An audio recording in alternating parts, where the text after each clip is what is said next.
সকলকে জানাই merry Christmas. তোমরা কে কেমনভাবে ক্রিসমাস কাটাচ্ছ অবশ্যই আমাকে কমেন্ট বক্সে জানিও। আমি কিন্তু আগের দিন রাত্রেবেলা আমার গোপু সোনাদের জন্য এই গাছটা কিনে এনেছিলাম, আর তার সাথে দুটো সান্টা, অনেক গিফট বক্স আর অনেক কিছু কিনে এনেছিলাম, যেগুলো এখনও লাগানো বাকি আছে গাছের মধ্যে। আর এটা পুরো কমপ্লিট করে তারপরে ভেবেছিলাম আর্টিফিশিয়াল বরফ দেবো। বরফটা এবার কী দেবো সেটা হচ্ছে গিয়ে তুলোর ব্যবহার করেছিলাম।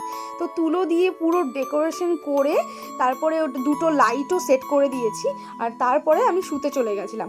পরের দিন সকালবেলা উঠে দেখলাম বাবা কিন্তু এই উইঙ্কিস থেকে এই চকলেট কেকটা নিয়ে এসেছিল, আর এটা কিন্তু এতটাই সুন্দর ছিল খেতে, আর খুব স্পঞ্জি ছিল।